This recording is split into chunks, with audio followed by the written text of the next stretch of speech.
Hello, কেমন আছো সবাই? আজকে আবার একটা মিনি ভ্লগ নিয়ে চলে এসেছি। না, আজকে কোনো শ্যুটের ব্লগ নয়। আজকে আমরা গেছিলাম মা ওলাইচণ্ডীর পুজো দেখতে। আর আমি এখানে রেডি হয়ে গেছিলাম, আমার মাকে একটু মেকআপ করে দিচ্ছিলাম। আর এই যে আমাদের ফুল টুসি, আমার বোনও এই যে সেজে চলে এসছে, ও সবার আগে রেডি হয়েছে।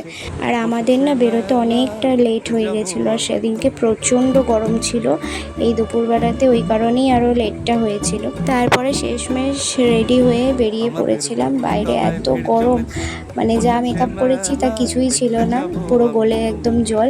আর এইখানে এই যে দুই সুন্দরী পোজ দিতে দিতে আসছে। আজকে আমার মিমিদের পাড়াতেই পুজো ছিল, মানে আমার মিমির বাপের বাড়ির পাড়ায় পুজো ছিল। আমাদের আরও অনেক সকালবেলাতে যাওয়ার কথা ছিল, কিন্তু যাই হোক করে অনেকটা লেট হয়ে গেছে। আর এই যে আমরা এখন পৌঁছে গেছি মিমিদের বাড়িতে। আর ওদের না একদম বাড়ির সামনেই পুজো হয়, মানে ওই 3 দিন পুজোটা একদম জমজমাট কাটে, মানে ছাদ থেকেই দেখা যায়। আর এই যে আমার ভাই আমাদের সবাইকে দেখে মানে একদম লাফাচ্ছে খুশিতে, মানে কী যে আনন্দ পেয়েছে।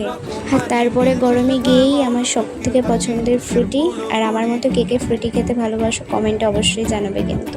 আর সত্যি বলতে গরমে না ঠান্ডা ছাড়া কিচ্ছু খেতে ভালো লাগে। তারপরে তো একের পর এক খাওয়া দাওয়া চলেইছে। তারপরে আমরা একটু বেরিয়েছিলাম ঠাকুরটা দেখতে।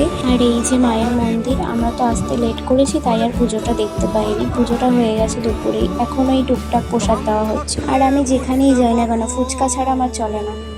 কে কিনে দিয়েছে? Thank you. ও আমার হাতের উপর দিয়ে চলে গেল।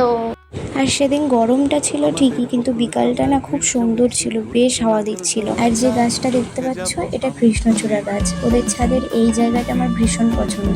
আর এই যে সন্ধ্যাবেলায় লুচি, আলুর দম, এত কিছু আমার মিমি নিজের হাতে বানিয়েছিল।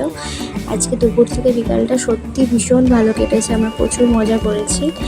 তো এটাই ছিল আমার আজকের ব্লগ, আবার দেখা হবে নেক্সট কোনো ব্লগে। টাটা।